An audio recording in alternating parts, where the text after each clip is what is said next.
আসসালামু আলাইকুম রহমতুল্লাহি ওবরকাতুহু। সম্মানিত দর্শক, জীবনের সব ক্ষেত্রেই একটা হিসাবের খাতা থাকে। রাজনীতির ক্ষেত্রে এই হিসাবের খাতাটি আরও বড় হওয়া দরকার এবং গুরুত্বপূর্ণ হওয়া দরকার। আপনারা যারা সত্যজিৎ রায়ের সে বিখ্যাত সিনেমা হীরক রাজার দেশে দেখেছেন, সেখানে দেখবেন যে একটা পাগলা রাজা, তারও একজন সভা পণ্ডিত থাকে, তারও একজন সভা কবি থাকে এবং সবাই রাজার সঙ্গে জিহুজুর জিহুজুর করলেও তিনি, যিনি সভাপণ্ডিত ও যিনি রাজ জ্যোতিষী,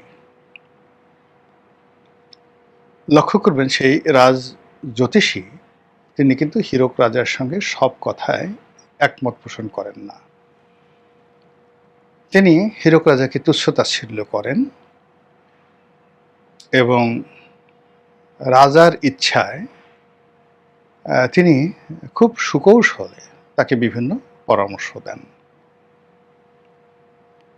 যেটি শিক্ষামন্ত্রী, যেটি অন্য যে সকল যুদ্ধমন্ত্রী, পুলিশ মন্ত্রী রয়েছেন, তারা ঠিক ওইভাবে রাজ পণ্ডিত বা রাজার যে সভা পণ্ডিত, রাজ জ্যোতিষী, তার মতো ওইভাবে বলতে পারেন না। তো ওই যে রাজ জ্যোতিষী, তার সামনে দেখবেন একটা বিরাট খাতা আছে এবং সেই খাতা নিয়ে সে সারাক্ষণ ব্যস্ত থাকে।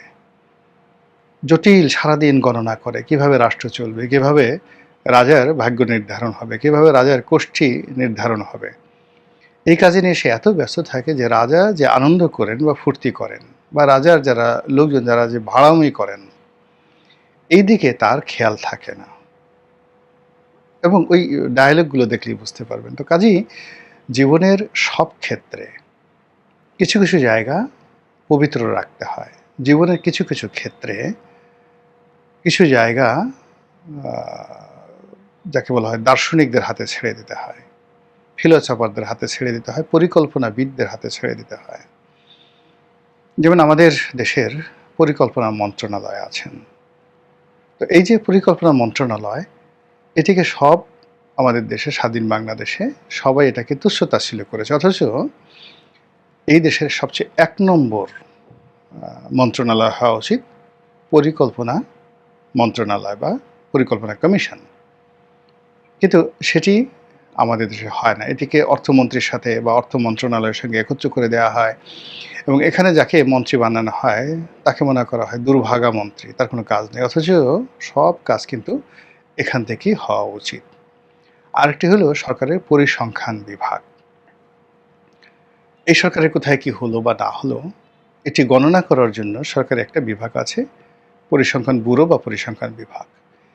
এখানেও যারা নিয়োগ লাভ করবেন, বিশ্বের সবচেয়ে জ্ঞানী, গুণী অর্থনীতিবিদ, তাদেরকে এখানে নিয়োগ দিতে হবে। আমাদের যে পরিসংখ্যান বিভাগ কোন পর্যায়ে আছে, এটা আপনারা যদি বাস্তবে জানার চেষ্টা করেন, তাহলে দেখবেন যে আমাদের যে পতনের জন্য, সরকারের যে পতন, সেই পতনের জন্য প্রথম এবং প্রধান যে কারণ, সেটা হলো কোনো সরকার তার যে রাজনীতির যে মাস্টার প্ল্যান, রাষ্ট্র পরিচালনার যে মাস্টার প্ল্যান, এটা তারা করতে পারে না। কোনো প্ল্যান নেই। রাজার যেটা ইচ্ছা, প্রধানমন্ত্রীর যেটা ইচ্ছা, রাষ্ট্রপ্রধান বা সরকার প্রধানের যেটা ইচ্ছা, ওটাই তার মাস্টার প্ল্যান। মুখ দিয়ে যা আসলো বলল, এটা করো, এটা করো, এটাই মাস্টার প্ল্যান। ওকে ধরো, ওরে মারো, ওরে কাটো, ওখানে টাকা খরচ করো, ওখানে খাল কাটো, ওখানে বিল ছাড়ো, ওখানে ইঁদুর ধরে মানে ইঁদুর নিধন উদ্বোধন করো, এরকম নানা রকম কথাবার্তা যে যার মতো চলতে থাকে। এটা অনেকটা যে সেই নায়ক রাজ্জাকের একটা বিখ্যাত সিনেমা আছে পাগলা রাজা, ওইরকম একটা পাগলা রাজার মতো কাণ্ড কারখানা চলে। কিন্তু নর্মালি তো আসলে এইভাবে চলার কথা না।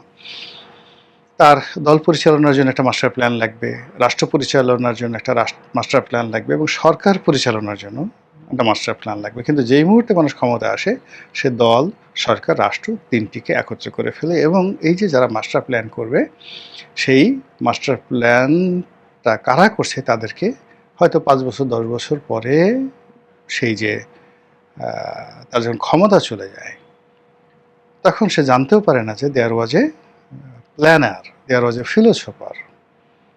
বাংলাদেশ ব্যাংকের সবচেয়ে গুরুত্বপূর্ণ একটা পদ আছে, প্রধান অর্থনীতিবিদ। আমরা গভর্নরকে নিয়ে ব্যস্ত, ডিপটি গভর্নরকে নিয়ে ব্যস্ত, যিনি গোয়েন্দা শাখা দেখেন, বাংলাদেশ ব্যাংকের আর্থিক গোয়েন্দা বিভাগ দেখেন, তাকে নিয়ে ব্যস্ত। কিন্তু বাংলাদেশ ব্যাংকের যে একটা পদ আছে প্রধান অর্থনীতিবিদ, তাকে নিয়ে আমাদের মানুষের কোনো আধিক্যতা নেই, অথচ ব্যাংকের সব কিছু নির্ভর করবে এই প্রধান অর্থনীতিবিদের উপর। তো এরকম বিষয়গুলো যদি আপনি ধরেন, তো সেক্ষেত্রে এই বর্তমান সরকারের যে সফলতা, সেই সফলতা নির্ভর করবে যদি তাদের এরকম প্ল্যান করার মতো লোক থাকে। কিন্তু দুর্ভাগ্যজনক হলেও সত্যি, কখনই গত 17 বছরে মানে বিএনপি ক্ষমতা চলে যাওয়ার পরে বা তারও আগে কোনোদিন এই দল পরিচালনার জন্য কোনো মাস্টার প্ল্যান আর ছিল আমার জানা নেই। তবে শহীদ প্রেসিডেন্ট জিয়াউর রহমান সাহেব কিন্তু একটা পলিটিক্যাল স্কুল খুলেছিলেন এবং সেই স্কুলের একজন প্রিন্সিপাল তিনি নিয়োগ দিয়েছিলেন। তো সেটা ভিন্ন প্রসঙ্গ, কিন্তু সেটাকে আর বিএনপি এরকম কোনো প্রিন্সিপালের মধ্যে নাই। আর গত 18 মাসে তো এরকম অবস্থা হয়ে গেছে যে ছাত্ররা প্রিন্সিপালের যেভাবে ধরে ধরে কান মলে দিয়েছে, এখন আর কেউ প্রিন্সিপাল হতে চাইবে না। আর বিশেষ করে পলিটিক্যাল প্রিন্সিপাল তো সম্ভবই না। ছাত্র এসে বলবে, তুই কে, তুই কোথা থেকে লেখাপড়া করেছিস, তুই আমাকে শেখাতে কি শিখাবি? চাঁদাবাজির ব্যাপার তোর কোনো অভিজ্ঞতা আছে? তুই জানিস আমি কত টাকা চাঁদা কালেকশন করি, কত টাকা নিজের জন্য ব্যয় করি, আমার নেতাকে কত টাকা দিই, কর্মীকে কত টাকা দিই, কোথায় কোথায় চাঁদার ভাগ যেতে হয়, কি তুই জানিস? তুই কি ঘোড়ার ডিমের প্রিন্সিপাল হয়েছিস? তো এরকম এখন আমাদের সেই যে কোনো রাজনৈতিক দলের জন্য এটা হয়ে গেছে নির্মম বাস্তবতা। কিন্তু আসলে আমাদের একটা রাজনৈতিক মাস্টার প্ল্যান দরকার, মাস্টার প্ল্যানার দরকার। তো সেই অর্থে বর্তমান সরকারের কোনো মাস্টার প্ল্যান নেই। অথচ আগামী 7 দিন কিভাবে চলবে রাষ্ট্র, দল, কী কী সমস্যা হতে পারে, এই বিষয়গুলো নিয়ে যদি সরকার প্রধানের একটা গ্রাউন্ড ওয়ার্ক থাকে, তার সামনে একটা পেপার ওয়ার্ক থাকে, he could do better, even better than ever. সবচেয়ে তিনি ভালো করতে পারবেন। উদাহরণ হিসেবে বলি, তেলের দাম, যেমন আজকে এই ভিডিওটা যখন করছি তখন তেলের দাম বাড়ানো হলো। তো তেলের দাম বাড়ালে কী কী লাভ হবে, কী কী ক্ষতি হবে, এবং এটার ফলে জনমনে কতটা স্বস্তি আনা যাবে, আর স্বস্তি না আনা গেলে এটা কতটা বিরূপ পরিস্থিতি হবে, সেটি নিয়ে কোনো মাস্টার প্ল্যান সরকার করেছে বলে আমার কাছে মনে হচ্ছে না। এর কারণ হলো যে এই যে তেলের দাম বাড়ানো হলো, এখনও যদি পেট্রোল পাম্পগুলোতে ভিড় থাকে, মানুষ মেজাজ রাখতে পারবে না, তেলের দাম বৃদ্ধি দেবেন এবং পেট্রোল পাম্পগুলোতে মারামারি শুরু হয়ে যাবে। তো কাজেই কোনো রকম মাস্টার প্ল্যান ছাড়া যখন হঠাৎ করে একটা আপনি পরিকল্পনা নেন, ওটা বুমেরাং হয়ে যায়। ধরুন আগামী 7 দিনে বাংলাদেশে কী কী হতে পারে, ইসলামী ব্যাংকে কি ঘটবে আগামী 7 দিনে, এটার উপরে রাজনীতির কোর্স অফ অ্যাকশন পরিবর্তন হয়ে যাবে। বাংলাদেশ ব্যাংকে যে গভর্নর সাহেব আছেন, তিনি এসএলএমের যে 5টি ব্যাংক, সেই ব্যাপারে কী সিদ্ধান্ত নেবেন, আর এসএলএমের সেই 5টি ব্যাংকে এখন জামাতের যে সমস্ত লোকজন আছে এবং ইসলামী ব্যাংকে জামাতের যে সমস্ত লোকজন আছে, তারা কী সিদ্ধান্ত নেবেন, তার উপরে রাজনীতির ভবিষ্যৎ নির্ভর করবে। এবং এইগুলো মোকাবেলা করার জন্য মাস্টার প্ল্যান না নিয়ে এই ব্যাপারে যদি কেউ সিদ্ধান্ত নিয়ে থাকেন, তাহলে তারা মূলত সরকারের জন্য একটি জ্বলন্ত অঙ্গার তৈরি করে ফেলেছেন, জ্বলন্ত কয়লা। সেই কয়লায় হাত দিলে হাত পুড়ে যাবে, আর কয়লা যদি ঠান্ডা হয় হাতে ময়লা লাগবে, ছাই হয়ে যাবে। আচ্ছা, এরপরে এই যে তেল আমদানি নিয়ে সরকারের মাস্টার প্ল্যান কি, এগুলো নিয়ে যদি জনগণকে সম্পৃক্ত করা হয়, সভা সমিতি সেমিনার আয়োজন করা হয়, নাও ইটস নিড আইডিয়া। সরকারের একার পক্ষে এই আইডিয়া সম্ভব নয়। সরকার যদি এগুলো নিয়ে ব্যাপক সভা সমিতি সেমিনার করে, তাদের তো লোকের অভাব নাই, প্রেস ক্লাবে এই তেল সমস্যা নিয়ে করণীয় শীর্ষক আলোচনা সভা, সরকার তথ্য মন্ত্রণালয় করতে পারে, প্রেস ক্লাব করতে পারে, পত্রপত্রিকাগুলো করতে পারে, টেলিভিশনগুলো করতে পারে, সিরিজ অফ বৈঠক। এখানে সরকারি ইনভেস্টমেন্ট খুব জিরো, খুব অল্প, কিন্তু মানুষজন অ্যালার্ট হয়ে যাবে এবং আমাদেরই মধ্যে হয়তো দেখা গেল যে আমি সারাক্ষণ বসে যে চিন্তা করি তার চেয়ে আমার ড্রাইভারের মাথায় একটা ভালো বুদ্ধি চলে আসতে পারে। তো এই আলাপ আলোচনার মধ্যে দেখা গেল এমন সব সিদ্ধান্ত আসলো যে সিদ্ধান্তগুলো সরকারের জন্য খুবই গুরুত্বপূর্ণ। আবার অন্যদিকে যদি কোনো গুরুত্বপূর্ণ সিদ্ধান্ত নাও আসে, কেবল সমস্যা নিয়ে আলাপ আলোচনা করার কারণে কি হচ্ছে, মানুষের উত্তেজনা প্রশমিত হয়ে যাবে। মানুষ এই সমস্যা সম্পর্কে ওয়াকিবহাল হয়ে পড়বে। কিন্তু সেই ধরনের কোনো উদ্যোগ আমরা এখন পর্যন্ত দেখছি না। এরপর আমাদের সাথে যে চীনের কিছু সমস্যা হচ্ছে, ভারতের মহা সমস্যা, আমেরিকার সাথে আমাদের যে মারাত্মক কতগুলো সমস্যা আছে কূটনীতির অঙ্গনে, এই সমস্যাগুলোর সঙ্গে আমাদের সীমান্তে গোলাগুলি, এই সমস্যাগুলোর সঙ্গে আমাদের রোহিঙ্গা প্রত্যাবর্ষণ, এই সমস্যাগুলোর সঙ্গে আমাদের ফরেন রেমিটেন্স, আমাদের আন্তর্জাতিক ব্যবসা বাণিজ্য, আমাদের গার্মেন্টস এক্সপোর্ট, এর সব কিছু জড়িত।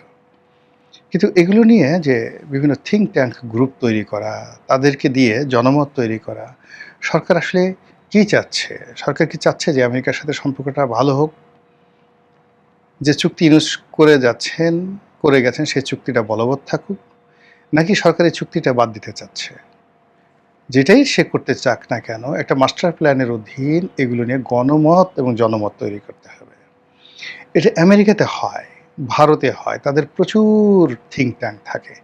সেই থিঙ্ক ট্যাঙ্কে সরকার টাকা দেয়, গোপনে টাকা দেয়, গোয়েন্দা সংস্থার মাধ্যমে টাকা দেয়, এনজিও ব্যুরোর মাধ্যমে টাকা দেয়। এই যে ইউএসএআইডি, তারা যে বাংলাদেশে এত বড় একটা রেজিম চেঞ্জ করে ফেললো, শেখ হাসিনার পতন ঘটালো একটা এনজিও দ্বারা। তো সরকারও কিন্তু এভাবে এনজিও দিয়ে বহু কাজ করতে পারে জনমত সৃষ্টি করার জন্য। যখন লক্ষ লক্ষ মানুষ রাস্তায় নেমে আসবে, সরকারের ইচ্ছায় রাস্তায় নেমে আসবে, সরকার চুক্তি বাতিল করে দিতে পারবে, কিচ্ছু করার নাই। এরকম চুক্তিতে, সব চুক্তিতে এরকম অসংখ্য ক্লোজ থাকে। ফলে কি হলো দেখুন, সরকারের হাতে কোনো মাস্টার প্ল্যান না থাকার কারণে আগামী 7 দিন যে কি হবে দেশে, দেশের বাইরে, আমরা কেউ জানি না, সরকারও জানে না, কোনো গোয়েন্দা সংস্থাও জানে না। আমরা তীর্থের কাকের মতো হা করে থাকি, কখন ঘটনা ঘটবে, তারপরে ঘটনা ঘটার পর আমরা চিন্তা ভাবনা করে দেখব কি করা যায়। এর বাইরে আসলে আমাদের কোনো কাজ নেই। ফলে কি হলো, রাষ্ট্র ব্যবস্থায় যা ছিল অতীতে, ডে বাই ডে তার চেয়ে আরও খারাপ হচ্ছে। অতীতে যারা সরকার প্রধান ছিলেন, রাষ্ট্রপ্রধান ছিলেন, তাদের যতটুকু মর্যাদা ছিল, ইভেন বিনা ভোটের এমপি, রাতের ভোটের এমপি, আমির এমপি, তাদের যতটুকু গ্রহণযোগ্যতা ছিল, এইবার 2026 সালে যারা এমপি হয়েছেন, আপনার কি মনে হয় তাদের কি মর্যাদা একটু বেড়েছে, সম্মান বেড়েছে? একজন এবার এমপি হিসেবে এখন কি কেউ কোমর দুলিয়ে, তারপরে শেষে বুক ফুলিয়ে, মাথা উঁচু করে সমাজের জন্য, রাষ্ট্রের জন্য, জাতীয় সংসদের সদস্য রূপে কিছু করার, জাতীয়ভাবে কিছু করার, নির্বাচনী এলাকায় কিছু করার মানে শক্তি সামর্থ্য অর্জন তো দূরের কথা, আপনি যে করতে পারেন এই ধরনের বিশ্বাস আপনাদের কয়জনের মধ্যে আসছে? এই যে যদি মনে করেন যে আসেনি, ইট মিনস গোড়ায় গলদ, মানে আপনার আমার কারোরই কোনো মাস্টার প্ল্যান নাই। অথচ রাজনীতিতে মাস্টার প্ল্যানটা খুবই অনিবার্য। মহান আল্লাহ আমাদের সবাইকে হেদায়েত দান করুন এবং হেফাজত করুন। আসসালামু আলাইকুম ওয়া রাহমাতুল্লাহি ওয়া বারাকাতুহু।